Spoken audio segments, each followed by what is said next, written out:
Bismillahirrahmanirrahim. Assalamualaikum warahmatullahi wabarakatuh. Hello, hai Sobat Cendekia. Jumpa lagi dengan kami di channel Cendekiawan Santri pastinya. Gimana kabar kalian semua? Pastinya kami doakan selalu sehat dan dalam lindungan Allah Subhanahu wa Ta'ala. Al-Quran bukanlah suatu buku ilmu pengetahuan, tapi ayat-ayatnya mengenai alam semesta, yakni ayat-ayat kauniyah, kini terbukti dalam penemuan-penemuan ilmiah di abad modern ini. Dikutip dari pidato ilmuwan Mesir, Profesor Dr. Zaglul Muhammad Al-Naggar, yang lebih dikenal dengan Profesor Naggar, beliau mengatakan juga, semakin maju ilmu pengetahuan dan teknologi, semakin terungkap pula keajaiban kitab suci Al-Quranul Karim. Profesor Naggar lahir di desa Masyal, Provinsi Gharbiyah, Mesir. Hidup dalam keluarga yang taat beragama, ia telah menghafal Al-Quran semenjak usianya 10 tahun. Lulus dari Fakultas Sains Universitas Kairo pada tahun 1955 Masehi, lalu melanjutkan kuliahnya di Universitas Wales, Inggris hingga meraih gelar doktor di bidang geologi pada tahun 1963 Masehi.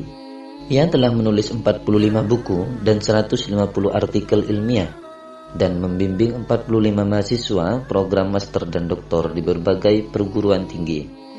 Profesor Naggar pernah menjadi profesor tamu di Universitas California pada tahun 1977 sampai 78 Masehi dan memprakarsai terbentuknya Departemen Geologi pada Universitas Raja Saudi di Arab Saudi serta Departemen Geologi pada Universitas Kuwait. Profesor Naggar sendiri dianugerahi sebagai peneliti terbaik untuk seminar paleontologi di Roma, Italia pada tahun 1970. Dan saat ini ia menjadi ketua Komite Al-I'jaz Al-Ilmi Dewan Agung Urusan Islam di Mesir semenjak tahun 2001 lalu.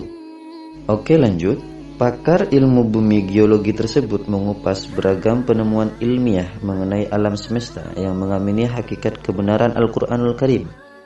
Sebagai contoh, ayat 6 surat At-Tur yang berbunyi A'udzu billahi minasyaitonir rajim wal bahril masjur, yang artinya demi lautan yang penuh gelombang yang di dalam tanahnya terdapat api. Terbukti secara ilmiah oleh para ahli geologi dan ilmu kelautan bahwa dasar semua samudera dipanasi oleh jutaan ton magma yang keluar dari perut bumi. Menurut peraih doktor geologi jebolan Universitas Wales, Inggris pada tahun 1963 itu, magma tersebut keluar melalui jaringan rengkahan-rengkahan raksasa yang secara total merobek lapisan litosfer dan sampai ke lapisan astenosfer. Para ilmuwan yang jujur akan kagum melihat kepeloporan Al-Quran dan hadis-hadis Rasulullah SAW terkait petunjuk tentang fakta-fakta ilmiah bumi yang baru dapat dibuktikan pada akhir abad ke-20-an seiring dengan kemajuan ilmu pengetahuan dan teknologi.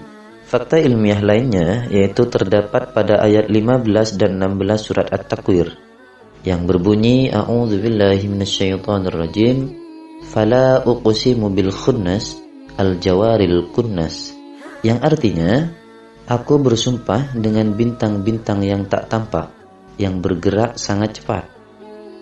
Profesor Naggar menjelaskan para ulama terdahulu menafsirkan ayat tersebut secara metaforis. Namun, para ahli astronomi pada akhir abad 20 menemukan fakta ilmiah, yaitu apa yang disebut dengan black hole, atau yang juga dikenal dengan lubang hitam. Black hole adalah planet yang ditandai dengan densitas yang sangat tinggi dan gravitasi yang kuat.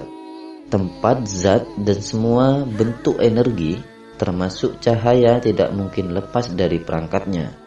Disebut lubang hitam karena ia sangat gelap tak terlihat. Dengan kecepatan geraknya diperkirakan mencapai 300.000 km per detik.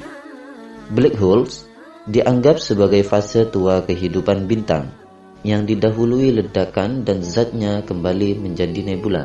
Fakta ini baru terungkap pada akhir abad 20, yakni 14 abad setelah wafatnya Nabi Muhammad SAW. Sebagai umat muslim senantiasa kita mengharap dapat menambahkan rasa keimanan kita kepada Allah Subhanahu wa taala. Dengan seiringnya waktu, keajaiban-keajaiban yang terjadi di muka bumi dan alam semesta ini telah dituangkan lama dalam kalam Allah Subhanahu wa taala, Al-Qur'anul Karim. Semoga penjelasan ini menjadi tambahan ilmu pengetahuan kita. Amin ya rabbal alamin. Selamat berjumpa kembali di video berikutnya. Tetap semangat, jaga kesehatan, dan pastinya selalu dalam lindungan Allah Subhanahu wa taala. Assalamualaikum warahmatullahi wabarakatuh.